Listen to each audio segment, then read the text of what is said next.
पढ़ेंगे हम लोग मौर्यकालीन प्रशासन आज के क्लास में। इंपॉर्टेंट है, एक प्रश्न आते हैं इससे।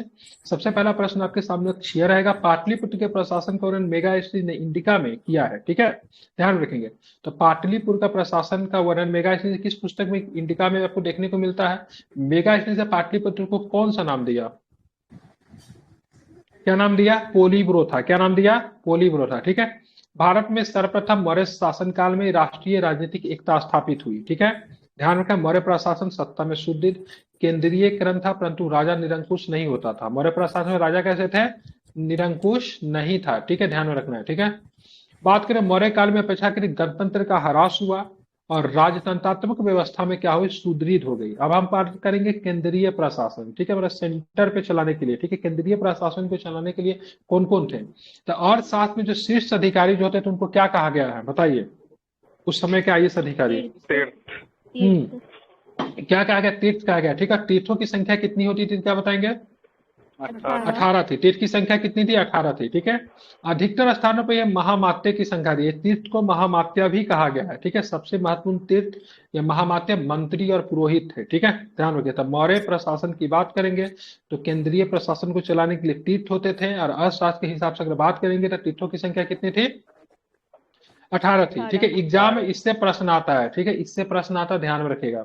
ठीक है, यहाँ पे मौर्य में बात करें, मौर्य साम्राज्य में कितने प्रांत थे, तो 5 को प्रांत थे। कितने प्रांत थे, 5।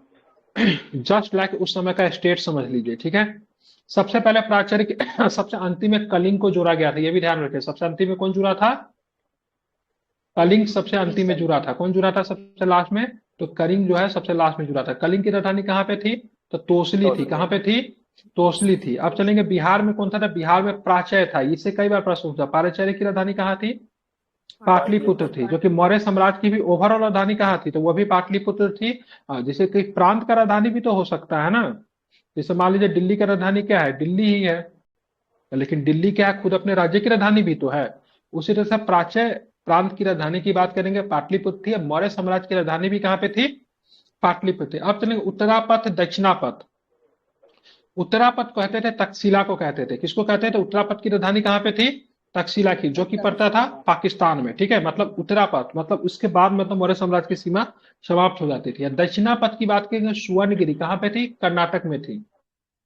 अवंती राष्ट्र की बात करेंगे, उज्जैनी जो थी मध्य प्रदेश में पड़ती थी। तो कितने प्रांत थे, कितने प्रांत थे, 5 प्रांत थे। कौन कौन से प्रांत थे, प्राचार्य थे, उत्तरापथ थे, दक्षिणापथ थे, अवंती राष्ट्र थे और कलिंग थे। ठीक है, प्राचार्य की राजधानी कहाँ थी, फिर से रिपीट कर रहा हूँ क्योंकि प्रश्न यहाँ से आते हैं। कहाँ थी प्राचार्य की राजधानी, पाटलिपुत्र। उत्तरापथ की राजधानी कहाँ पे थी, तक्षशिला। कहाँ पे थी, तक्षशिला में थी। ठीक है, बताना दक्षिणापथ की राजधानी कहाँ थी, सुवर्णगिरी में। सुवर्णगिरी। ठीक है, ध्यान रखेंगे। ठीक है, अवंती राष्ट्र की राजधानी कहाँ थी, उज्जैनी। उज्जैन है। कलिंग की राजधानी कहाँ थी, कलिंग की राजधानी तोसली थी। ठीक है, अब यहाँ पे हमने देख लिया। अब देखिए सैन्य व्यवस्था मौर्य साम्राज्य में किस प्रकार का था, तो सैन्य व्यवस्था 6 समितियों में विभक्त थी। ठीक है, प्रत्येक 6 को समिति था, प्रत्येक में कितने सदस्य होते थे, विशेषज्ञ कितने होते थे, 5 होते थे। प्रत्येक में कितने होते थे, मतलब 6 को समिति थी, 6 समिति में 5-5 विशेषज्ञ होते थे, जो कि सैन्य विशेषज्ञ थे। पैदल सेना थी, अश्व सेना थी, गज सेना थी, रथ सेना थी, नौ सेना थी। ठीक है, तो नौसेना को बाद में ऐड किया गया था क्योंकि इनको कौन सा मिला भाई, कलिंग और तोसली मिल गया, समुद्र से जुड़ा हुआ क्षेत्र था, बाद में इसको। वैसे चतुरंगी सेना में 4 प्रकार का सेना आते हैं। ठीक है, पैदल सेना जिसको इन्फेंट्री कहते हैं, अश्व सेना जिसको कैलेवरी कहा जाता है, एक होता है रथ सेना होता है, एक होता है गज सेना होता है। ठीक है, तो ये क्या होता था, ये चतुरंगी सेनाएं कहलाती थी। ठीक है, 5वां सेना किसको ऐड कर दिया गया था, 5वां सेना ये कलिंग को। नौ, हाँ कलिंग सेना नहीं था, नौसेना। कलिंग की वजह से ऐड करना पड़ा था। ठीक है, चलिए। सैनिक प्रबंध का सर्वोच्च अधिकारी को अंतपाल कहते थे। क्या कहला, सैनिक प्रबंध का जो सबसे बड़ा अधिकारी होता था उसको क्या कहा जाता था, उसको कहते थे अंतपाल कहते थे। क्या कहते थे, उनको अंतपाल कहते थे। ठीक है, वह सीमांत क्षेत्रों का भी व्यवस्थापक होता था। मेगास्नीस के अनुसार चंद्रगुप्त की मौर्य की सेना में 6 लाख पैदल, 50,000 अश्वारोही, 9,000 हाथी तथा 800 रथों से सुसज्जित थी। ठीक है, कितने इसके पास पैदल सेना थे मौर्य मेगास्नीस के पास,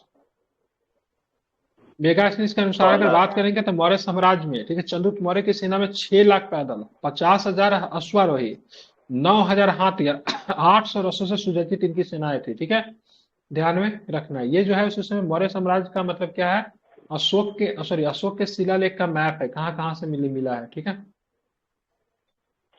बृहद शिलालेख है, लघु शिलालेख है, स्तंभ लेख है, ठीक है, सब इसमें दिया हुआ है। तो ये जो थी केंद्रीय प्रशासन को चलाने के लिए थी। आप देखिए हमारे यहाँ भी तो क्या, हमारे यहाँ केंद्र भी है राज्य भी है ना। केंद्र है राज्य है, क्या दोनों की प्रशासन केंद्र सरकार ही चला लेती है कि राज्य सरकार भी होता है ना। तो उसी तरह प्रांतों में प्रशासन को चलाने के लिए वहां पे मतलब प्रांत की सरकार थी। या प्रांत की संख्या कितना था, 5 था, ठीक है। आप चलेंगे देखेंगे प्रांत में क्या होता था। तो चंद्रगुप्त मौर्य के शासन संचालन को सुचारू रूप से चलाने के लिए अपने साम्राज्य को 4 प्रांतों में विभाजित किया था। मैंने बोला था चंद्रगुप्त मौर्य का समय 4 ही था। बाद में सम्राट ने अशोक के समय में 5वां हो गया, क्योंकि उसने मतलब क्या किया था, किसको जीता था, कलिंग या फिर तोसली को जीत लिया था, ठीक है, ध्यान रखेंगे, ठीक है। शुरू में मौर्य साम्राज्य में प्रांतों की संख्या कितनी थी, 4। 4 थी। 5वां को किसने ऐड किया, 5वां को अशोक ने। अशोक ने ऐड किया, ठीक है। चंद्रगुप्त मौर्य के शासन संचालन को सुचारू रूप से चलाने के लिए अपने साम्राज्य को 4 प्रांतों में विभाजित किया था। प्रांतों को क्या बोलते थे, चक्र बोलते थे। क्या बोलते थे, चक्र भी कहते थे, ठीक है।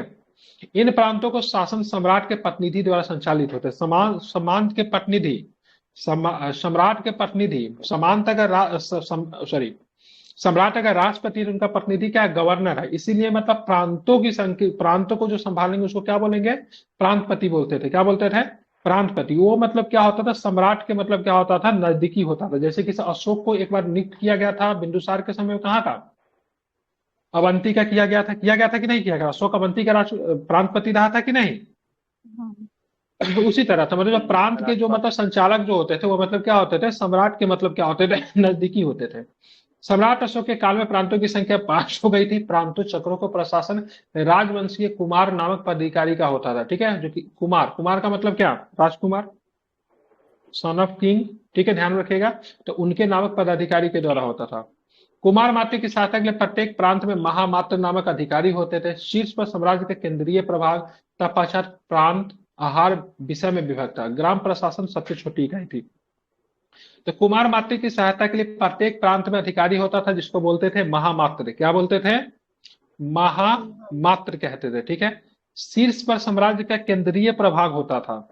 उसके बाद आता था, क्या होता था, प्रांत आता था। केंद्रीय प्रभाग जो था प्रांत आहार में मतलब क्या था, डिवाइड था। तो सबसे छोटी इकाई की बात करेंगे तो ग्राम होता था, ठीक है। आप देखेंगे मौर्य साम्राज्य, छूटा गया इसमें, पेज छूटा हुआ है क्या, 31 के बाद सीधे यहाँ पे है, ठीक है, 33 है, वही हमको लगा पेज छूटा हुआ। 32 नंबर पेज जो है छूटा हुआ है, ठीक है। 1 मिनट रुक जाइए।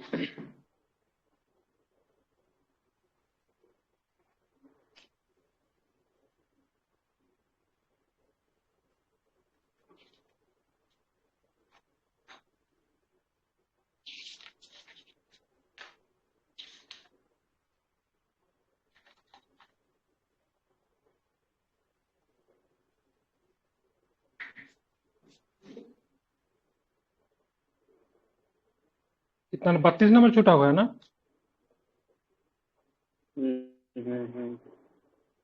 थोड़ा देर में डाल देता हूँ।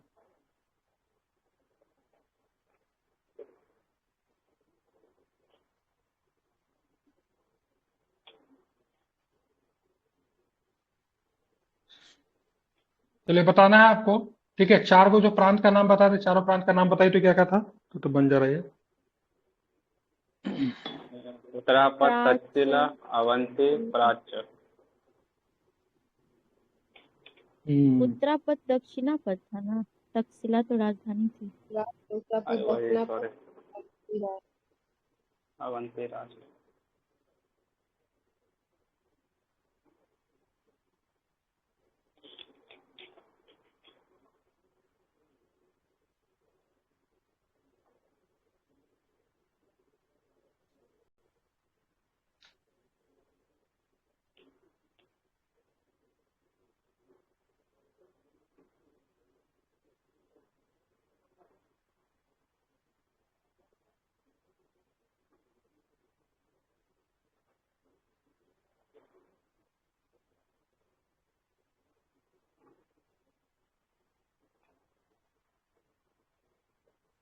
देखेंगे। उसके बाद बात करेंगे आहार की, बात करेंगे तो आहार जो था किसके अधीन होता था? 20 के अधीन होता था। किसके अधीन होता था?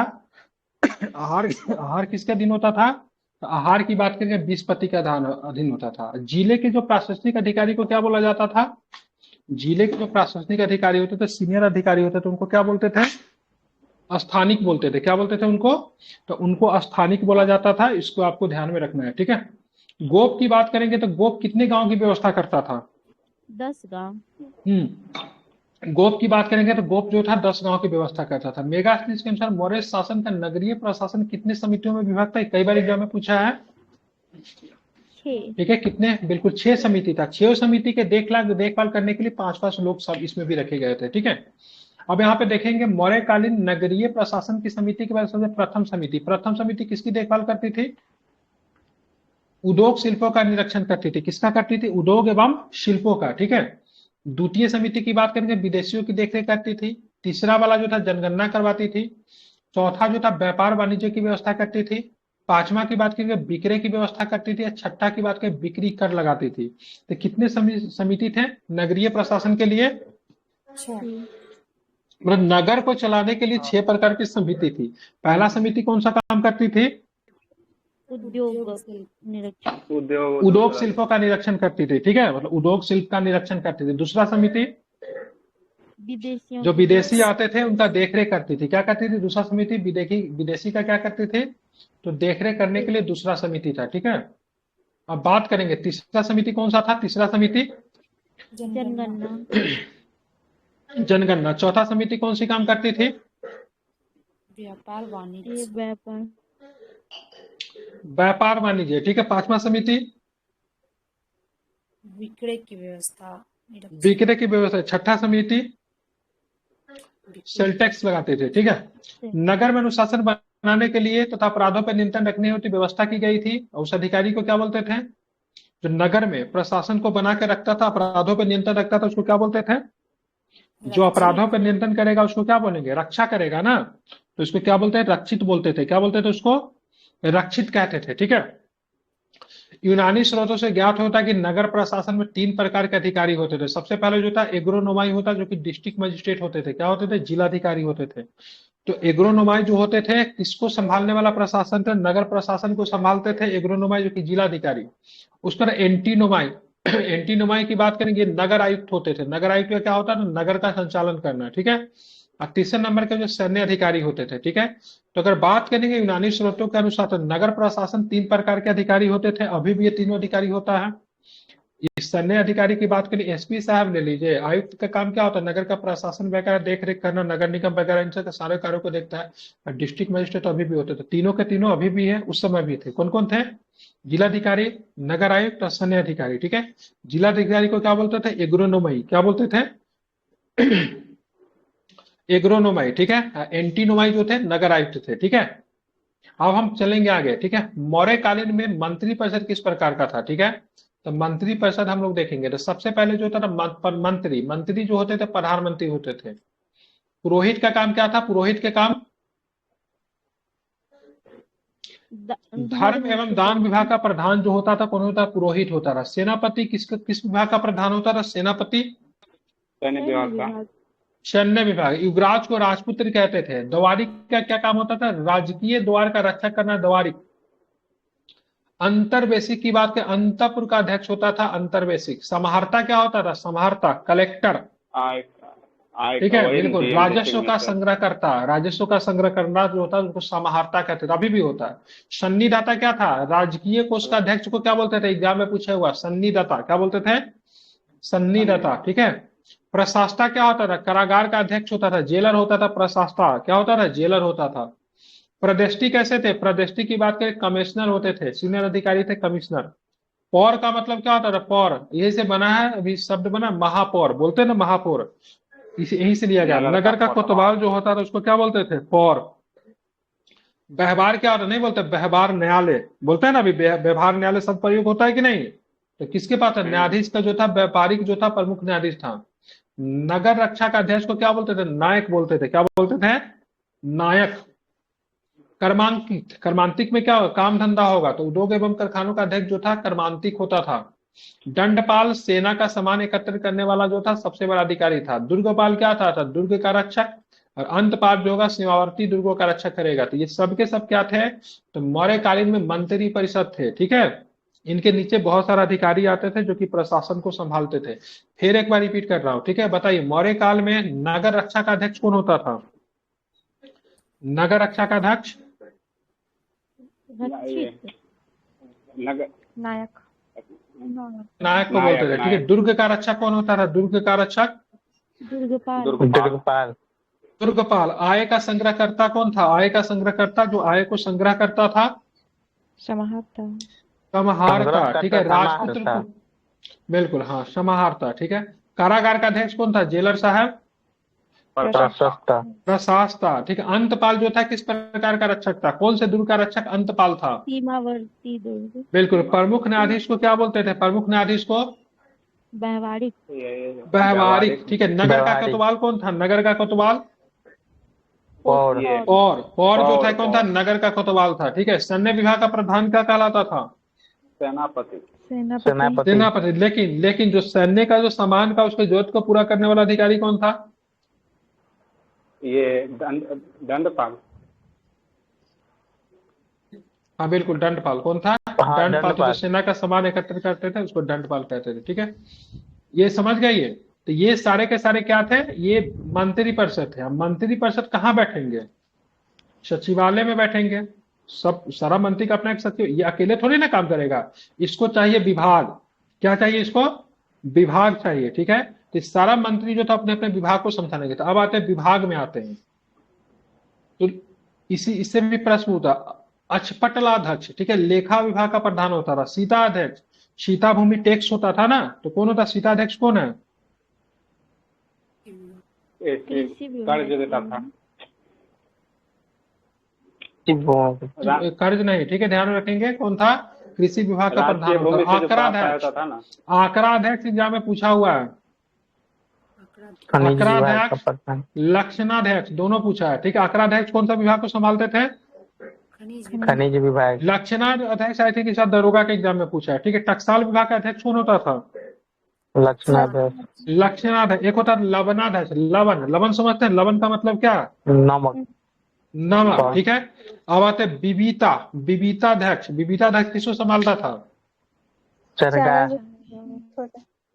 नाम सुना हुआ है, ठीक है। नवाध्यक्ष। नवाध्यक्ष कौन था? नाव, ठीक है। नाव अब आते हैं पतनाध्यक्ष। पतन किसको बोलते हैं? नहीं बोलते हैं बंदरगाह। विशाखापट्टनम बंदरगाह को बोलते थे। अंतपाल, जहां पे सीमा समाप्त हो जाती थी, सीमा बिल्कुल सीमा से। पौतवाध्यक्ष। पौतवाध्यक्ष क्या करता था? पौतवाध्यक्ष बाट माप विभाग का अध्यक्ष था।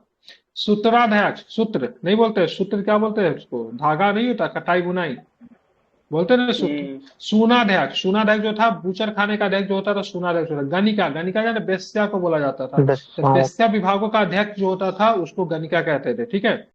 आप चलेंगे बंधगरा अध्यक्ष। बंद कहाँ पे करेंगे? कहाँ पे बंद जेल करेंगे? में बिल्कुल, कहाँ पे बंद करके रखेंगे? जेल में रखेंगे, ठीक है। एक बार फिर से रिपीट कर रहा हूँ, समझिएगा। आप देखेंगे अक्ष से ध्यान में रखें। अक्ष से अक्षर क्या होगा? अक्ष से अक्षर किसमें? लेखा विभाग। लेख लिखेंगे अक्षर से। सीताध्यक्ष की बात करें, सीता भूमि क्या होता था? कृषि विभाग। कृषि विभाग आंकड़ाध्यक्ष की बात करें, आंकड़ाध्यक्ष, ठीक है। आंकड़ा क्या होता है? आंकड़ा खनिज का है। लक्षणाध्यक्ष, लक्षणा, ठीक है। किससे? टकसाल से। लवण किससे? नमक से। विविताध्यक्ष क्या होता है? विविताध्यक्ष किससे? चरागाह से। नवाध्यक्ष किससे? नवाध्यक्ष नाव एवं जहाजों का अध्यक्ष होता था, ठीक है। पतनाध्यक्ष किसका होगा? पतनाध्यक्ष बंदरगाह। अंतपाल। अंतपाल क्या होगा? सीमा के देखभाल वाला। पौतवाध्यक्ष क्या होगा? पौतवाध्यक्ष माप बिल्कुल। सूत्राध्यक्ष। सूत्राध्यक्ष कटाई बुनाई कटाई। सूनाध्यक्ष। सूनाध्यक्ष बुच्चड़ खाना कहते हैं। कनिकाध्यक्ष वैश्यों के विभाग बिल्कुल वेश्याओं का विभाग का अध्यक्ष होता है, ठीक है। ध्यान रखिएगा। बंदगराध्यक्ष बंद जेल खाने का अध्यक्ष जेल खाने का अध्यक्ष, ठीक है। ध्यान में रखिएगा, ठीक है। एक गुप्त काल में जाएंगे तो एक शब्द होता गणिका।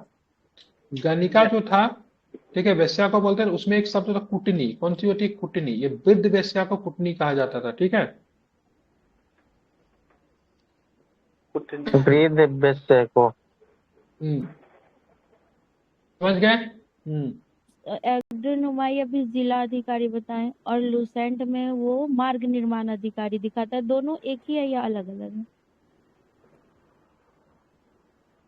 भाई जो था जिला का प्रशासन को संभालता था, जिसके अंतर्गत बहुत सारे काम होता था, सड़क निर्माण वगैरह भी एग्रोनोमाई ही करता था। एग्रोनोमाई दिया होगा लुसेंट में, ठीक हाँ, है। वहाँ जिला पे का मार्ग प्रशासन संभालता निर्माण था, अधिकारी। जिला के प्रशासन संभालता था, वो बहुत कुछ आता जिला के प्रशासन के अंदर, मार्ग निर्माण करवा, सड़क वगैरह सब यही संभालता था, ठीक है। जिला को देखभाल करने के लिए एग्रोनोमाई था, ठीक है। अब हम आते हैं मौर्य साम्राज्य का बौद्ध धर्म के साथ संबंध। मौर्य साम्राज्य के बौद्ध धर्म के साथ संबंध था, बिल्कुल था कि नहीं था? क्योंकि बौद्ध हाँ, धर्म का जो उत्थान की बात करेंगे तो वो मतलब एक बार चरम पे किसके समय था? अशोक के समय, एकदम अशोक ने बहुत मदद किया। हालांकि बिंदुसार के समय भी बात करेंगे, बौद्ध धर्म जो था अपने चरम पे था। मौर्य साम्राज्य का बौद्ध धर्म के साथ कौन सा संबंध है?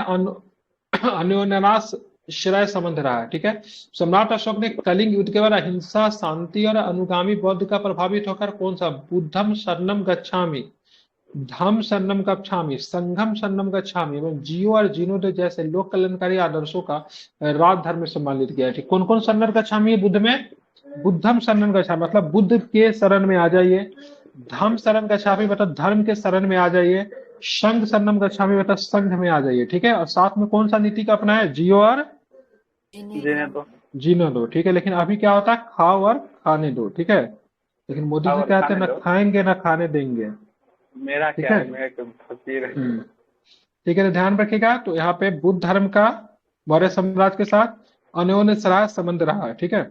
बौद्ध धर्म अपनाने के बाद अशोक ने बौद्ध की इसका नीतियों एवं मतलब उनके क्या आदर्श, हुआ? एक दूसरे पे डिपेंडेबल रहना, ठीक है। जैसे आप हमसे पढ़ रहे हैं तो आपको फायदा हो रहा है, आपने हमको पैसा दिया तो उससे हमको फायदा है, ठीक है। उसको बोलते हैं एक दूसरे पे डिपेंडेंसी होना, ठीक है। एक होता है पैरासाइट, होता है क्या होता है? उसको बोलते हैं परिजीवी। तो परिजीवी क्या होगा? वो केवल आपसे लाभ लेगा, ठीक है, बदले में आपको नुकसान देगा। जैसे जोंक जो होता है क्या होता है? परिजीवी होता है। वो क्या करता है? पशु के शरीर में चिपक जाता है, उसका खून पीता है, ठीक है।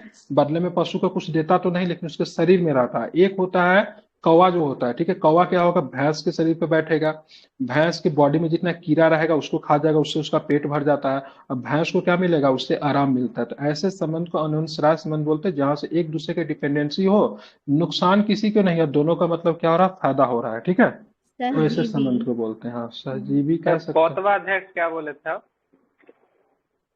नाप तौल विभाग। नाप तौल।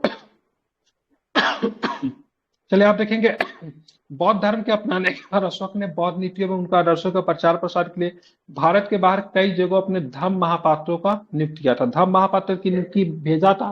धम्म महापात्र की नियुक्ति कौन से शिलालेख में था? कौन सा विलेख में था? ये पांचवा। पांचवा। 5वां नंबर का, ठीक है। यहाँ तक कि इसके प्रचार के लिए पुत्र महेंद्र एवं पुत्री किसको भेजा? संमित्रा को कहा भेज दिया? श्रीलंका भेज दिया, ठीक है। सारनाथ में संरक्षित सारनाथ सिंह स्तंभ में चतुसिंह के नीचे भगवान बुद्ध के जीवन से संबंधित 4 पशु, ठीक है, घोड़ा, बैल और सिंह शेर की आकृति में, इसको नोट कर लीजिए इसको कॉपी में, ठीक है। सबसे पहले सारनाथ में शेर की संख्या शेर की संख्या कितनी है? 4। दिखता कितना है?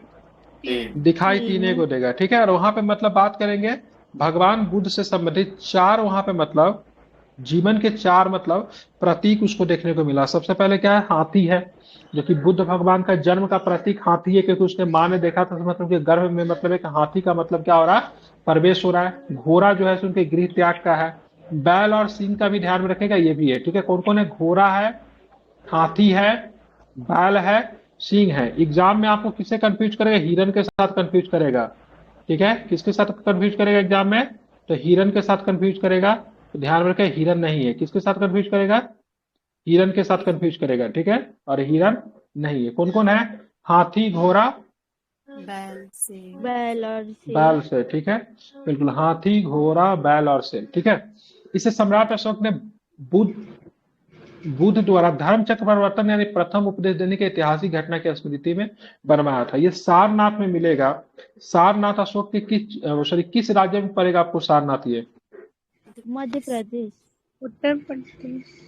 बनारस के पास में छोटा सा शहर है सारनाथ, ठीक है, ध्यान में रखिएगा, ठीक है, कहाँ पे है? बनारस के पास में सारनाथ पड़ता है, ठीक है, बनारस से मुश्किल से 15 किलोमीटर की दूरी पे होगा, ठीक है। तो यहाँ पे चतु सिंह है, आपको पता है, 4 पशु मिलते हैं, कौन कौन मिलते हैं? पशु में हाथी, घोड़ा, बैल, सिंह या फिर शेर आपको देखने को मिलेगा, ठीक है। क्यों बनाया गया था? तो भाई सारनाथ में क्यों बनाया? क्योंकि सारनाथ में बुद्ध भगवान ने क्या दिया था? अपना प्रथम उपदेश दिया था कि नहीं दिया था? सारनाथ को बौद्ध ग्रंथ में किस नाम से कहा जाना गया है? ऋषिपट्टनम। क्या कहते हैं उसको? ऋषिपट्टनम कहते हैं, ठीक है। चलिए आप देखिए, कई बौद्ध स्थापत्यों में सांची, भरूच, सारनाथ जैसे प्रमुख स्तूपों के अलावा अनेक बौद्ध विहारों का निर्माण मौर्य राजाओं के द्वारा किया गया। बौद्ध भिक्षुओं के वर्षावास अथवा विश्राम स्थल विहार के रूप में बराबर एवं नागार्जुनी पहाड़ी के कई शैलकृत गुफाओं का निर्माण किया गया। शुरू में तो आजीविका के लिए बनाया गया था, ठीक है, लेकिन एक बार की बात करें, आजीविका ने मतलब क्या किया? बौद्ध का मतलब अपमान कर दिया। उसके बाद अशोक ने, ठीक है, बहुत सारे आजीविकाओं को सजा भी दी और साथ में मतलब क्या किया उसने? मतलब गुफा जो था, ये जो बिहार जो था, बराबर और नागार्जुन की पहाड़ी में उनसे छीन लिया था, ठीक है। बाद में बौद्ध धर्म के जो बौद्ध धर्म का मतलब जो था, धर्म से संबंधित जो थे उनको दे दिया गया, ठीक है। बौद्ध धर्म में एक चीज होता था, वर्षावास होता था, ठीक है। ये वर्षावास क्या होता था? जब वर्षा होती थी, लोग सामान को इकट्ठा करके क्या करते? गुफा में जाकर निवास स्थान कर लेते थे। और उस समय क्या होता था ना, एक मीटिंग होता था, प्रतिदिन मीटिंग होता था। उसमें क्या होता था कि जितने वर्ष में जितने भी दिन जो भी लोगों ने जो भी गलत काम किया, सबको अपने अपने हिसाब से स्वीकृति देना पड़ता था। हाँ, हमने ये गलत काम किया, हमने वो गलत काम किया, ठीक है, स्वीकारना पड़ता था। इसको बोलते थे आत्म शुद्धि करना, ठीक है। जैसे आपने कोई गलत काम कर लिया, वो गलत काम करने के बाद भी कोई आपको उस काम को नहीं जान रहा है, लेकिन आप एक अच्छे इंसान है, तो आत्मा अंदर से हमेशा किचोटते रहती है, नहीं से हमने ये गलत काम किया लेकिन मैं बच गया, ठीक है, मुझे नहीं करना चाहिए था। लेकिन गलत से गलत काम करके, ठीक है, अगर उस काम को मतलब क्या करते हैं आप, जैसे जैसे किसी किसी के सामने स्वीकार कर लेते हैं। जैसे किसी मतलब एक बार बात करेंगे, महात्मा गांधी ने अपने भाई का सोना चोरी किया था, ठीक है। थोड़ा सा सोना उसने, महात्मा गांधी ने थोड़ा सा सोना चोरी कर लिया, ठीक है। अब बाद में महात्मा गांधी के बाद बहुत ज्यादा कचोट रहा था, मतलब मैंने ऐसा क्यों किया, तो उसने अपने पिताजी को उसको कहने की हिम्मत नहीं हुई, तो उनको पिताजी के उन्होंने मतलब लेटर के माध्यम से मतलब सारा गलती को मतलब अपने उन्होंने स्वीकार कर लिया, ठीक है। और उसके बाद छिप के देख रहे थे, मतलब उन्होंने सोचा क्या पिताजी मारेंगे, लेकिन पिताजी उनके गलती को देखते हुए जोर जोर से मतलब काफी रोने लगे, मतलब उनके रोते हुए चीज से मतलब उनका पत्र जो है गीला हो गया। अब बिना कुछ बोले हुए उनके पिताजी चुपचाप मतलब सो गए, ठीक है। तो इसको बोलते हैं सेल्फ सेटिस्फेक्शन के लिए अपनी गलतियों को मतलब स्वीकार करना, ठीक है। तो बरसाबाद जहां जहां पर भी होता था, वहां पे जो बौद्ध धर्म के जो लोग जो थे, बौद्ध भिक्षु जो थे, वहां पर मीटिंग होती थी, कोरम होती थी, ठीक है। क्या होती थी? कोरम, ठीक है। कोरम कितना था बौद्ध धर्म में? बौद्ध धर्म में कोरम कितना था? 1/20। 1/10, 20। 1/20 कितना था? 1/20। 20। हम्म, 1/20। बिल्कुल 20 ठीक था है। 1/20। तो ध्यान रहा, तो कोरम होता था। तो कोरम में क्या जब भी होता है मीटिंग जो होता था, ये लोग क्या करते थे आपस में, ठीक है, क्या करते थे? गलती को मतलब स्वीकारते थे, हमसे ये गलती हो गया, वो गलती हो गया, और फिर मतलब चीजें मतलब अच्छी हो जाती थी, ठीक है। ध्यान रखेंगे, ठीक है। चलिए, यही था वर्षावास। इसमें एक प्रश्न और भी पूछा जाता है, बुद्ध भगवान ने अपना अंतिम वर्षावास कहाँ पे बिताया था? हम्म, वैशाली। हाँ, वैशाली में बिताया था। कहाँ पे बिताया था अंतिम अपना वर्षावास? कहाँ पे बिताया था? वैशाली में बिताया था, वैशाली। ठीक है। आप इसको ध्यान में रखिएगा, ठीक है। चलिए अब हम लोग चलेंगे मौर्योत्तर काल, ठीक है। मौर्योत्तर का एक होता है परवर्ती होता है, एक होता है पूर्ववर्ती होता है, ठीक है। तो मौर्योत्तर का मतलब क्या होगा? मौर्योत्तर लगा होता है बाद, ठीक है। मौर्य के बाद कौन आएगा? तो मौर्य के बाद जो जब वंश आएगा उनको हम लोग पढ़ेंगे, ठीक है। तो मौर्य शासक वृद्धरथ जो थे अंतिम शासक थे, उनकी हत्या कर दी जाती है। किसके द्वारा हत्या की गई? तो पुष्यमित्र शुंग के द्वारा, ठीक है। तो अभी तक आप देखोगे से मतलब मगध पे कौन सा चल रहा था? बौद्ध धर्म का बोलबाला चल रहा था। अब मगध पे आएगा ब्राह्मण वंश आएगा, ठीक है। कंटिन्यू 3 से 4 वंश जो रहेंगे वो ब्राह्मण को ही मतलब फॉलो करेंगे, ठीक है। अब मौर्य के सेनापति पुष्यमित्र शुंग ने अंतिम मौर्य शासक बृहद्रथ की हत्या कब कर दी? 185 ईसा पूर्व में करके शुंग वंश की स्थापना की, ठीक है। पुष्यमित्र शुंग के शासनकाल में, ठीक है, विदिशा का विजय अभियान उसके पुत्र अग्निमित्र ने संपन्न किया। उसने यूनानियों पे विजय प्राप्त की, ठीक है। एक किताब है, ठीक है, कालिदास ने किताब लिखा था मालविकाग्नि मित्रम। कौन सी किताब? माल मालविका मालविका मित्र, हाँ, मालविका की मातम कोई किताब है, क्या ना, अपना नाम बोलने नहीं यार, मालविका की मित्रम ही है। इसमें अग्नि मित्र के प्रेम कहानी को हाँ, देखा गया, जिसमें मालविका अग्निमित्र मलविका, है। ठीक है। मलविका नाम के एक है, ठीक है, महल में रहने वाली दासी से प्यार हो जाता है, तो दासी से उसको देखे भी नहीं रहता, उसके तस्वीर से ही प्यार हो जाता है, ठीक है। तो कालिदास ने उस कहानी को दिखा, पूछा जाता मालविका के मित्र में किसके बारे में जानकारी मिलती है, तो यूनानियों पे, यूनानियों के आक्रमण के बारे में भी जानकारी आपको किताब में मिलती है, ठीक है। तो पुष्यमित्र सुन के पुत्र का नाम क्या था?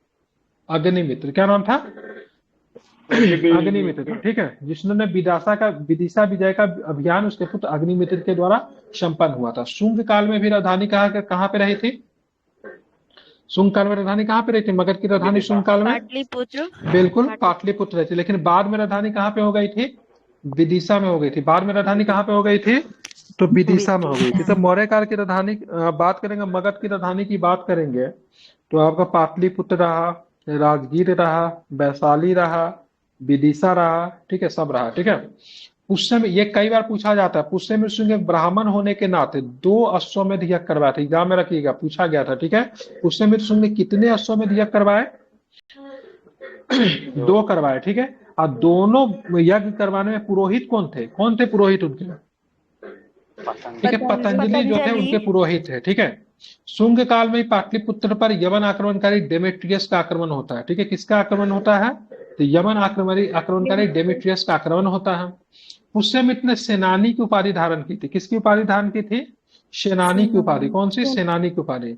दीर्घ काल तक मौर्य की सेना का सेनापति होने के कारण इसी रूप से विख्यात था, तथा राजा बन जाने का उसने उपाधि धारण की। सेनापति था, सेनानी था, मतलब जनरल था मौर्य शासक में। तो जब आगे भी आगे भी मतलब शासक बन गया, फिर भी उसने सेनानी की उपाधि त्यागा नहीं, ठीक है। पुष्यमित्र शुंग के पश्चात इस वंश में 9 शासक है, जिनमें प्रमुख की बात करें अग्निमित्र, ठीक है, वसुष्ठ पुत्र, वसुमित्र, भद्रक, भागपत, देवभूमि। हमारे लिए अग्निमित्र और पुष्यमित्र शुंग ही जरूर है, क्योंकि प्रश्न एग्जाम में इसी से आते हैं। शुंग काल में संस्कृत भाषा का ब्राह्मण धर्म का पुनः उत्थान हुआ, ठीक है। आपको पता होना चाहिए बौद्धिज्म जैनिज्म के कारण संस्कृत भाषा का पतन हो गया था, क्योंकि इन लोगों ने सर्वसाधारण की भाषा प्राकृत और पाली को ज्यादा महत्व दिया, ठीक है, ध्यान में रखेंगे। अशोक ने भी पाली को बहुत अधिक महत्व दिया, ठीक है। लेकिन जब शुंग वंश आता है तो ब्राह्मण धर्म का भी उदय होता है, और साथ में किस भाषा का उदय होता है? तो संस्कृत का भी, ठीक है। अब मनुस्मृति की वर्तमान स्वरूप की रचना शुंग काल में हुई थी, जिसके चारों वर्ण ब्राह्मणों का सबसे पता था। मनुस्मृति की रचना कई बार पूछा जाता है। तो मनु को पहला विधि निर्माता भी कहा जाता है, ठीक है, मतलब पहला कानून निर्माता कौन थे? मनु। आधुनिक मनु कौन थे? आधुनिक मनु अम्बेडकर साहब को। अम्बेडकर साहब को आधुनिक मनु कहे जाते, क्योंकि अम्बेडकर साहब ने भी कानून निर्माण की प्रक्रिया का, लेकिन उनसे पहले, ठीक है, किसने बना दिया था? ठीक है, बिल्कुल, ठीक है। आप देखिएगा अम्बेडकर साहब का आधुनिक मनु कहते, लेकिन बहुत चिढ़ते थे वो, ठीक है, क्योंकि उन्होंने मनुस्मृति को जलाया था। किसको जलाया था? मनुस्मृति को अम्बेडकर साहब ने जलाया था, जिसको हम बोलते हैं महार सत्याग्रह। मल्हार नहीं, महार सत्याग्रह। क्या बोलते हैं उसको? महार सत्याग्रह। आई थिंक 1927 की घटना होगी, ठीक है, ध्यान में रखिएगा। तो सामूहिक रूप से मतलब उन्होंने मनुस्मृति को जलाया था। तो मनुस्मृति की बात करेंगे, पहला विधि कानून है जो कि हिंदुओं से संबंधित है, जहां पे चतुर्थ वर्ण की चर्चा की गई है, और जिस वर्ण में किस व्यक्ति को श्रेष्ठ बनाया गया है, किस वर्ग को श्रेष्ठ बताया गया है? तो ब्राह्मणों को, ठीक है। आप देखेंगे पुष्यमित्र शुंग ने मगध साम्राज्य पर अपना अधिकार जमा कर वहां एक और यवनों के आक्रमण से देश की रक्षा की, वही दूसरी ओर अपने साम्राज्य के वैदिक धर्म एवं कर्मकांडीय आदर्शों की स्थापना की, जो अशोक के शासनकाल में उपेक्षित हो गए थे। तो इसने यवन का भी रक्षा किया। यवन उदारक किसे बोलते हैं? यवन उदारक चंद्रगुप्त मौर्य को कहते हैं। किसे कहते हैं? चंद्रगुप्त मौर्य को यवन उदारक कहते हैं, क्योंकि यवनों से मतलब साम्राज्य की रक्षा की थी, ठीक है। यवन उदारक की संख्या उनको दिया गया, ठीक है। हालांकि इसने भी, पुष्यमित्र शुंग ने भी यवनों से मतलब राज्यों की रक्षा किया, साथ में, ठीक है, वैदिक धर्म पर क्रमकांडीय आदर्शों की फिर से स्थापना की, जो कि अशोक के शासनकाल में समाप्त हो गया था। इसी कारण इस काल को वैदिक ब्राह्मण धर्म का पूर्ण जागरण काम कहा जा रहा है। पूर्ण जागरण का मतलब क्या? पुनः जागना, मतलब वैदिक धर्म या फिर ब्राह्मण धर्म क्या होता? सो गया था, ठीक है। देखिए मतलब क्या हुआ? फिर से मतलब इनके शासनकाल में क्या हुआ? तो फिर से इनके शासनकाल में मतलब क्या हुआ? तो उदय हुआ, ठीक है, ध्यान में रखेंगे, ठीक है। विद्वानों के अनुसार शुंग काल में महाभारत के शांति पर्व तथा अश्वमेध यज्ञ में भी परिवर्तन आपको देखने को मिलता है। बौद्ध धर्म के अनुसार पुष्यमित्र, ठीक है, ब्राह्मण धर्मावली होने के नाते बौद्ध धर्मावलियों पे बहुत अत्याचार किया और अनेक बौद्ध स्थलों को ध्वस्त करवा दिया। ये इल्जाम कौन लगाता है? तो यह इल्जाम जो लगता है बौद्ध ग्रंथ के अनुसार है, मतलब ये ब्राह्मण धर्म का अनुयायी था और इसने बौद्धों के ऊपर बहुत अधिक अत्याचार किया। जो बौद्ध विहार जो था उसको मतलब इसने क्या किया? नाश करवा दिया। ठीक है, बौद्ध ग्रंथों के अनुसार पुष्यमित्र ने अशोक के द्वारा निर्माण के 84,000 स्तूपों को नष्ट करवा दिया, लेकिन उसने कुछ बौद्धों को अपनी मंत्री में नियुक्त किया था। ठीक है, तो बौद्ध ग्रंथ के अनुसार 84,000 स्तूपों का निर्माण जो अशोक ने करवाया था उस सबको नष्ट करवा दिया, लेकिन ये बात सब गलत है। ठीक है, पुराणों के अनुसार पुष्यमित्र 36 वर्षों शासन का, इस प्रकार उसका कार्यकाल 148 ईसा पूर्व तक माना जाता है। ठीक है, पुष्यमित्र का साम्राज्य उत्तर में हिमालय से लेकर दक्षिण में बरार तथा पश्चिम में पंजाब से लेकर पूर्व में मगध तक फैला हुआ था। अब पुष्यमित्र की मृत्यु के पश्चात उसका पुत्र का नाम कौन था जो कि शासक बना? क्या नाम था? अग्निमित्र। ठीक है, और अग्निमित्र से संबंधित एक रचना है जिसे कालिदास ने लिखा था, उसका नाम क्या है? मालविकम अग्निमित्रम। बिल्कुल, मालविकाग्नि मित्रम। ठीक है, अग्निमित्र के रूप में इसी में चर्चा में तो बोला गया। मालविकाग्नि मित्रम का नायक कौन है? तो ध्यान रखिएगा, नायक अग्निमित्र है, नायिका की बात करें क्या? मालविका जो है उसकी नायिका है। ठीक है, पुष्यमित्र शुंग के पर्याप्त से पाणिनि का किस अष्टाध्यायी जैसे दुरह ग्रंथ पे पतंजलि ने महाभाष्य लिखा। ठीक है, तो पाणिनि के द्वारा जो ग्रंथ जो लिखा गया था जिसका नाम क्या है? पाणिनि के द्वारा कौन सा ग्रंथ लिखा गया था? अष्टाध्यायी। ठीक है, तो ध्यान रखेंगे अष्टाध्यायी। कौन सा ग्रंथ लिखा गया था पाणिनि के द्वारा? तो अष्टाध्यायी। ठीक है, आप देखेंगे जैसे मान लीजिए अष्टाध्यायी जो था कैसे दुरह ग्रंथ था, मतलब इसको समझना क्या था? कठिन था। क्या था इसको समझना की बात करेंगे, इसको कठिन था। ठीक है, ध्यान में माइक बंद करके रखिए। ठीक है, और उसको जब समझना जब कठिन था, सभी लोग नहीं समझ पाते थे, तो उस पर टीका की रचना की जाती थी उसको स्पष्ट करने के लिए। ठीक है, तो पाणिनि बात करेंगे, हमें पाणिनि के द्वारा अष्टाध्यायी जो लिखा हुआ था उस पर टीका किसने लिखा? तो क्या बताएंगे? पतंजलि है बिल्कुल, ठीक है, पतंजलि। पतंजलि ने। ठीक है, ध्यान रखिए, पतंजलि ने। ठीक है, सर। हाँ, तो टीका जो पुष्यमित्र, लिखा जाता था वो भी संस्कृत में ही होता था ना? हाँ संस्कृत में ही बोलते थे, लेकिन सिंपल होता था, समझ में आ जाता। महाभाष्य या फिर टीका कह लीजिए, उसी को बोलते थे। ठीक है, जैसे बात करेंगे आप लोग क्या करते हैं, जैसे किसे बोलते हैं मेंस आंसर राइटिंग लिखेंगे तो क्या आप लोग बात मॉडल आंसर दीजिए स्पष्टता के लिए, तो जस्ट लाइक वही था। ठीक है, मतलब वो ग्रंथ को आसान बना देती थी। ठीक है, प्रसिद्ध व्याकरण शास्त्री और अष्टाध्यायी के रचयिता पाणिनि की बात करेंगे, पटना के निवासी थे। अष्टाध्यायी कहाँ के निवासी थे? तो क्या बताएंगे? पटना। बिल्कुल, पटना के निवासी थे। कहाँ के निवासी थे? पटना के निवासी थे। माइक बोल रहे क्यों खोल रही रामभा कुमारी? इको हो रहा आपके तरफ से, बंद करके रखिए ना। ठीक है, कहाँ के निवासी थे? पटना के निवासी थे, मन्नेर के। ठीक है, शुंग वंश के 9वें शासक भागवत, ठीक है, जिसको भागवत भी कहते हैं, शासन काल में 14वें वर्ष में तक्षशिला में यवन शासक एंटियाल किस का राजदूत जो आता है हेलियोडोरस आता है। कौन आता है? हेलियोडोरस। ठीक है, तो शुंग वंश के 9वें शासक का नाम का भागवत या फिर भागवत जो था उसके शासन काल के 14वें वर्ष में तक्षशिला के यवन शासक, ठीक है, एंटियाल किड्स का राजदूत कौन है? हेलियोडोरस आता है। ठीक है, हेलियोडोरस से कौन सा अभिलेख संबंधित है? विदेशा में वासुदेव के समय में गरुड़ स्तंभ स्थापित किया। ठीक है, तो ये मतलब भागवत धर्म का मतलब अनुयायी भी बन जाता है और विदिशा में क्या करता है? वासुदेव के सम्मान में गरुड़ स्तंभ स्थापित करता है। शासक का नाम था हेलियोडोरस का कौन सा अभिलेख? विदिशा। ठीक है, ध्यान में कौन सा अभिलेख है? बेसनगर विदिशा अभिलेख भी इसको कहते हैं, ध्यान में रखिएगा, इंपोर्टेंट है, जहां पे गरुड़ स्तंभ स्थापित किया। अब किस धर्म को अपना लेता है ये? भागवत धर्म को अपना लेता है। ठीक है, शुंग काल में पाषाण शिल्प स्थापत्य का स्वरूप ग्रहण करने अपने शिखर पे पहुंच गया। बोध गया में स्तूप, बेस्तनी, वेदिकाएं, तोरण द्वार इसके क्या है? प्रमाण है। ठीक है, तो शुंग काल में पाषाण शिल्प स्थापत्य का स्वरूप जो था अपने चरम पे था। शुंग काल के अनमोल थाती बुलंदी बाग से प्राप्त स्तंभ है जिस पर अंकित, ठीक है, नाग पुष्प शिल्प, धार्मिक अभिप्राय और मानता का बेजोर प्रतिबिंब है, इसका संबंध पूजन से है। ठीक है, तो शुंग काल का अनमोल थाती की बात करें क्या है? मतलब स्ट्रक्चर जो का बुलंदी बाग से प्राप्त जो है क्या है? स्तंभ है। ठीक है, जिसपे क्या अंकित है? नाग पुष्प शिल्प, धार्मिक अभिप्राय और मान्यता का बेजोर प्रतिबिंब है, इसका संबंध किससे? पूजन से। ठीक है, बोध गया में आप जाएंगे तो आपको विशाल मंदिर के चारों छोटी पाषाण वेदिका मिलेगी। इसका निर्माण उस समय शुंग नहीं करवाया था, शुंग काल में हुआ था। ठीक है, तो बोध गया के विशाल मंदिर के चारों एक छोटी पाषाण वेदिका मिलेगी, उसका निर्माण किसने करवाया था? उस समय तो शुंग काल में हुआ था। ठीक है, इसमें कमल, राजा, रानी, पुरुष, पशु, बोधि वृक्ष, छत्र, त्रिरत्न, कल्प आदि प्रमुख है। ठीक है, ध्यान रखिएगा। शुंगकालीन समाज में बाल विवाह का प्रचलन था तथा कन्याओं का विवाह 8 से 12 वर्ष की आयु में किया जाने लगा। शुंग वंश का अंतिम शासक की बात करेंगे, देवहूति था। कौन था? शुंग वंश का अंतिम शासक कौन था? देवहूति था। इससे प्रश्न होगा देवहूति की हत्या किसने कर दी? तो देवहूति की हत्या की बात करने किसने की? वासुदेव ने कर दी। किसने कर दी? वासुदेव। वासुदेव आगे चल के कौन सा वंश का नींव रखेगा? तो कण्व वंश का नींव रखेगा। ठीक है, तो हेलियोडोरस का बेस नगर अभिलेख की बात करेंगे, जहाँ पे वासुदेव के सम्मान में गरुड़ स्तंभ स्थापित किया। कहाँ से प्राप्त होता है? विदिशा से।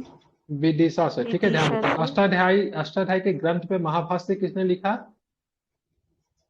पतंजलि ने लिखा है। ठीक है, पतंजलि ने लिखा है। ठीक है, अब बात करेंगे आपको ये मालविकाग्नि मित्रम का नायक कौन है? अग्निमित्र है। ठीक है, पुराणों के अनुसार अग्निमित्रम नायक है, मलविका हाँ नायिका है। ठीक है, पुराणों के अनुसार नायिका। पुष्यमित्र शुंग का शासन कितने वर्षों तक रहा? 36 वर्षों तक। 36 वर्ष। किस ग्रंथ के अनुसार पुष्यमित्र शुंग ने अशोक के द्वारा बनाए गए 84,000 स्तूपों का मतलब नष्ट करवा दिया? ठीक है, किसके अनुसार? तो ध्यान रखिएगा, बौद्ध ग्रंथ के अनुसार। ठीक है, ध्यान रखेंगे। ठीक है, इंपॉर्टेंट है, इससे आपको ध्यान में रखेंगे। ठीक है, अब बात करेंगे कण्व वंश। ठीक है, कण्व वंश की स्थापना किसने किया? वासुदेव। ठीक है, तो कण्व वंश की स्थापना की बात करेंगे तो ध्यान रखिए वासुदेव ने इस वंश की स्थापना किया। और आपको शुंग वंश का अंतिम शासक कौन था? देवहूति। बिल्कुल ध्यान, देवहूति। देवहूति की हत्या 75 ईसा पूर्व में करके, ठीक है, कण्व वंश की स्थापना वासुदेव ने किया। ठीक है, ये भी एक प्रकार का ब्राह्मण धर्म था। कौन था ये? आप मगध पे कंटिन्यू कौन सा वंश आएगा? तो ब्राह्मण ही आएगा। ठीक है, कौन आएगा? ब्राह्मण ही आएगा। ठीक है, ध्यान रखिएगा। ठीक है, अब यहाँ पे पैरेलल में जो बौद्ध धर्म जो चलेगा ना, वो भी मतलब थोड़ा सा बदल जाता। पाली भाषा का प्रयोग होता था, बौद्ध धर्म में अब कौन सा भाषा का प्रयोग होने लगेगा? संस्कृत भाषा का प्रयोग होने लगा है। ठीक है, जैसे आप देखिएगा अश्वघोष घोष के द्वारा लिखा गया बुद्ध चरित्र की बात करें, वो भी मतलब संस्कृत में है। ठीक है, तो इस तरह बौद्ध थोड़ा समय के लिए बौद्ध धर्म का हो जाएगा, विलुप्त हो जाएगा। रीजन क्या था? क्योंकि ये जो भी ब्राह्मण धर्म मानने वाले जो भी शासक थे, ये किसको अपना मतलब देवता मानते थे? विष्णु को मानते थे। ठीक है, और इसी के साथ कंक्लूजन ये किए जाने लगा समय था बुद्ध भगवान जो से विष्णु के अवतार है। किसके अवतार है? विष्णु के अवतार है। ठीक है, तो कहीं न कहीं से बौद्ध धर्म पे ब्राह्मणवाद का भी असर आपको देखने को मिलता है इसी के आसपास। ठीक है, क्योंकि कंटिन्यू मगध पे कौन सा वंश आएगा? ब्राह्मण आएगा। ठीक है, और यहाँ पे बात की जो भिक्षु जो थे वो लोग मतलब क्या हो जाएंगे? तो भिक्षु अब क्या हो जाएंगे? आलसी हो जाएंगे, और साथ में थोड़ा भ्रष्ट भी हो जाएंगे, और साथ में थोड़ा क्या बोलते हैं, अमोद प्रमोद के जीवन में व्यतीत हो जाएगा। तो इसीलिए ये काल जो ब्राह्मण काल जो होता है ना बिहार में या फिर मगध में, वह बुद्ध काल के लिए थोड़ा सा पतनोन्मुखी की तरफ होता है। ठीक है, फिर बौद्ध धर्म आगे चल के फिर मतलब क्या आएगा? फिर से मतलब क्या होगा? फलेगा फूलेगा। ठीक है, आप जानेंगे वासुदेव 9 वर्ष तक शासक रहा। इस वंश की जानकारी का एकमात्र स्रोत क्या है? पुराण है। ठीक है, तो वासुदेव की बात की वंश करेंगे, कण्व वंश की जानकारी का स्रोत क्या है? तो पुराण है। ठीक है, कण्व जो थे ब्राह्मण थे। इसके शासनकाल में मगध राज्य संभवतः पाटलिपुत्र के क्षेत्र तक ही मतलब क्या हो गया? सीमित हो गया। ठीक है, समझा रहे हैं, माइक नहीं खुलने के लिए बात में समझ में नहीं आ रहा, बार बार बंद कर रहा हूँ, बंद रही अभी से। ठीक है, बोल रहा हूँ इको हो रहा है तो बात नहीं समझ में आती है। वासुदेव 9 वर्ष तक मतलब क्या रहा? शासक रहा। इस वंश की जानकारी का एकमात्र स्रोत क्या है? पुराण है। ठीक है, कण्व कौन थे? तो कण्व भी मतलब क्या थे? ब्राह्मण थे। ठीक है, ध्यान में रखिएगा। ठीक है, कौन थे? ब्राह्मण थे। मगध का राजनीतिक महत्व लगभग मतलब समाप्त हो गया। कण्व वंश के अंतिम शासक कौन थे? तो कण्व वंश के अंतिम शासक जो थे आंध्र सातवाहन के द्वारा पदस्थ कर गया। ठीक है, ध्यान में रखिए, आंध्र सातवाहन का वंश यहाँ पे आता, उनके द्वारा ठीक है उसको समाप्त कर दिया गया। ठीक है, तो कण्व वंश से ज्यादा प्रश्न नहीं है। पहले शासक की बात करेंगे तो ध्यान रखेंगे कौन थे? वासुदेव। कौन थे? कण्व वंश के फाउंडर कौन थे? वासुदेव थे, जो कि शुंग वंश के अंतिम शासक देवहूति की हत्या करके मतलब गद्दी संभाली थी। और कण्व वंश की बात करें, ये भी कैसा वंश था? ब्राह्मण वंश था। कैसा था ये भी? तो ध्यान रखिए, ये भी कैसा था? ब्राह्मण था। ठीक है, बात करेंगे इस वंश की जानकारी का एकमात्र स्रोत कौन है? तो क्या बताएंगे? पुराण। पुराण है। ठीक है, ध्यान रखेंगे। ठीक है, अब चलेंगे हम लोग चलेंगे कुषाण। ठीक है, हम लोग पढ़ेंगे कुषाण। कुषाण जो थे, ठीक है, ये भारतीय नहीं थे। ठीक है, कौन थे कुषाण जो थे? भारतीय नहीं थे। एक जनजाति का नाम आता है यूची जनजाति। कौन सी जनजाति? यूची। कौन सी जनजाति? यूची जनजाति का नाम आपको ध्यान रखेगा। ठीक है, ये मध्य एशिया से आए थे। कुषाण वंश की स्थापना 100 ईसा पूर्व में कुजुल कटफिसस ने की। किसने किया था कुषाण वंश की स्थापना? कुजल कटफिसस ने किया था। किसने किया था? कुजल कटपिसस ने किया था। कुजल कटपिसस की मृत्यु के बाद भीम कटपिसस राजा बना, ठीक है। भीम कटपिसस पहला शासक था जो स्वर्ण एवं तांबे के सिक्के चलवाए थे, ठीक है। तो भीम कटपिसस ने क्या चलवाया था? स्वर्ण और तांबे तांबा का की सिक्के। हाँ, ये भी प्रश्न पूछा था किसके समय, ठीक है। सबसे मतलब शुद्ध सोने के सिक्के जारी किए गए, तो कुषाणों के समय ही शुद्ध सोने के सिक्के जारी किए गए थे, ठीक है। अगर पूछेगा कुषाण था, ठीक है। अरे ठीक है, गुप्त है। कुषाण ही पहला था सोने के सिक्के जारी करने वाला, शुद्धतम भी थे। सबसे अधिक सोने के सिक्के जारी किसने किए? तो गुप्तों ने किए सबसे अधिक सोने के सिक्के जारी। लेकिन उनके सोने के सिक्का में शुद्धता नहीं थी। क्या नहीं थी? शुद्धता नहीं थी। उनके सोने के सिक्का में क्या नहीं था? तो शुद्धता नहीं था, ठीक है। ध्यान में रखिएगा, इंपॉर्टेंट है, ठीक है। प्योरिटी का अभाव था। अब अगर शिव नंदी तथा क्या शीशा वाला भी कोई चलाया था। सातवाहन किसने चलाया था? सातवाहन ने शीशा का चलाया था, ठीक है। सातवाहनों ने चलाया था, ठीक है, शीशा का, ठीक है। आप देखेंगे सिक्के चलवाए तथा जिन पर शिव नंदी तथा त्रिशूल की आकृति अंकित थी। तो इससे क्या पता चलता है? तो कुषाण जो थे शैव धर्म को मानने वाले, ठीक है। भीम कटपिसस के बाद जो शासक जो बना, जो कि कुषाण वंश का राजा, जो कि सबसे शक्तिशाली प्रतापशाली शासक जो हुआ, कौन हुआ? क्या बताएंगे? कौन हुआ? ठीक है, तो क्या बताएंगे? तो ध्यान रखना कनिष्क हुआ। कौन हुआ? तो ध्यान रखना है कनिष्क हुआ, ठीक है। ध्यान रखिए, ठीक है। आप देखेंगे कनिष्क ने मतलब राजधानी किसे बना दिया? पुरुषपुर को राजधानी बनाया, ठीक है। लेकिन ये इसकी प्रशासनिक राजधानी थी। इसने अपना एक धार्मिक राजधानी भी बनाया, ठीक है। किससे बनाया अपना धार्मिक राजधानी? तो मथुरा को अपना धार्मिक राजधानी बनाया। किससे बनाया धार्मिक राजधानी? तो मथुरा को अपना धार्मिक राजधानी बनाया, ठीक है। तो कनिष्क ने पुरुषपुर की बात करेंगे, पेशावर को बात करेंगे, तो वहां को उसने अपना प्रशासनिक राजधानी बनाया। अब मथुरा को बनाया धार्मिक राजधानी, ठीक है। इसलिए मथुरा कला का विकास जो होता है वो भी आपको कुषाणों के समय में कला का विकास होता है, जिसको बोलते हैं हम लोग मथुरा कला बोलते हैं, ठीक है। ध्यान में रखिएगा, ठीक है। कनिष्क ने 78 ईस्वी ईसा पूर्व नहीं, अब चलेंगे ईस्वी में चलेंगे। कनिष्क ने 78 ईस्वी में जो संवत कनप वंश के समय राजधानी कहाँ थी? पाटलिपुत्र। कनव वंश के समय राजधानी पाटलिपुत्र, हाँ, राजधानी पाटलिपुत्र ही होगा। इसके बाद देख लीजिए, पाटलिपुत्र होगा, नहीं चेंज हुआ था इसने कुषाण के समय में राजधानी उनके समय विदिशा था ना, था कन्नम के बाद तो कुछ ही दिन तक किया है उस राजधानी का छेड़छाड़ किया कहाँ। देख लीजिए कहाँ पे है, पाटलिपुत्र है कि कहाँ पे है, ठीक है। अब आज तक तो एग्जाम में नहीं देखे, इसका राजधानी पूछा है, एक बार देख लीजिए, ठीक है। मेरे हिसाब से इसका पाटलिपुत्र ही होना चाहिए, देख लीजिए, नहीं जानकारी है, ठीक है। अब बात करें कुषाण के समय में हम लोगों ने राजधानी कहाँ पे देखा है? दो जगह, पुरुषपुर पेशावर और मथुरा, ठीक है। मथुरा जो थी धार्मिक राजधानी थी, जो कि बात करेंगे यहाँ पे कौन सा कला का विकास हुआ? तो मथुरा कला का विकास होता है, ठीक है। शक संवत कब चलाएगा? तो क्या बताएंगे? पाटलिपुत्र ही है ना, हाँ। शक संवत का कब मतलब प्रचलन हुआ? शक संवत का प्रचलन कब शुरू किया गया? 78 ईस्वी में। कब शुरू किया गया? 78। अब भारत सरकार जो है कनिष्क के द्वारा ही मतलब इसी को शक संवत को राष्ट्रीय कैलेंडर के तौर पर प्रयोग करता है, ठीक है। कनिष्क जो था किस धर्म का अनुयायी था? ठीक है, बौद्ध धर्म का था, ठीक है। बौद्ध धर्म का महायान संप्रदाय का। तो अभी तक आप लोग ब्राह्मण देख रहे थे, लेकिन कनिष्क के समय में बौद्ध धर्म थोड़ा फलता फूलता है, ठीक है। अगर पूछेगा कनिष्क किस धर्म का था? तो बौद्ध धर्म का था। लेकिन कौन संप्रदाय का था? तो बौद्ध धर्म में दो संप्रदाय, हीनयान और महायान। ये किसके थे?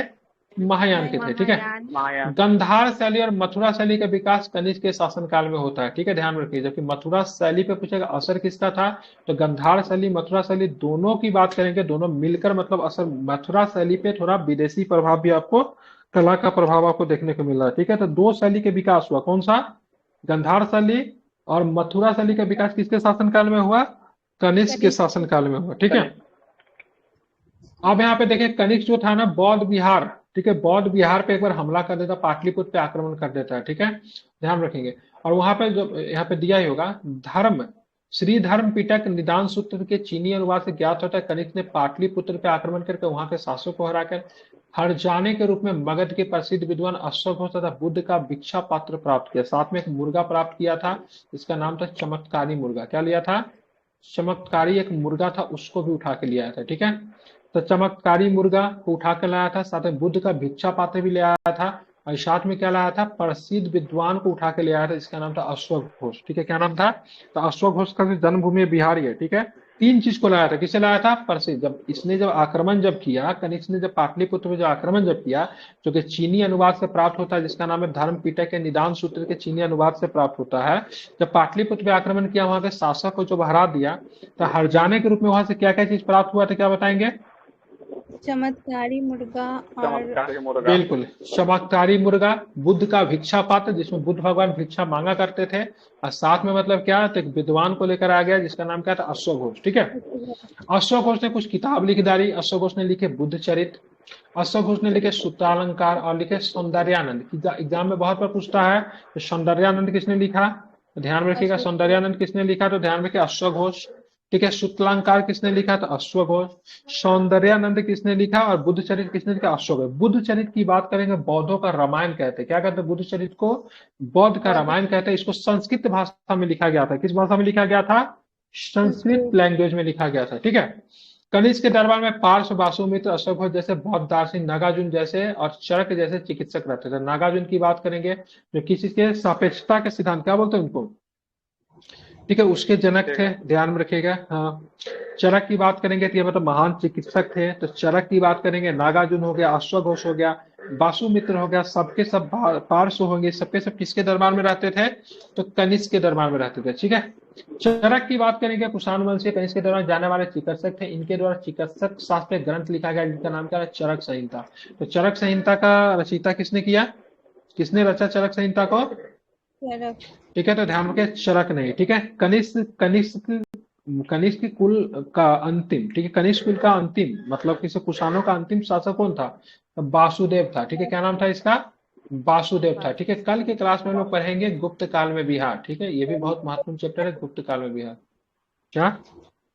ये जो कण्व वंश के संस्थापक थे वो वासुदेव हैं ये? नहीं, ये अलग वासुदेव है। ठीक है, ये वासुदेव अलग है।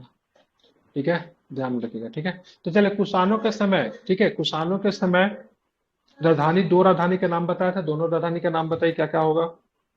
पुरुषपुर और मथुरा। पुरुषपुर और मथुरा। ठीक है, किस कुषाण शासक ने सोने के सिक्के जारी किए?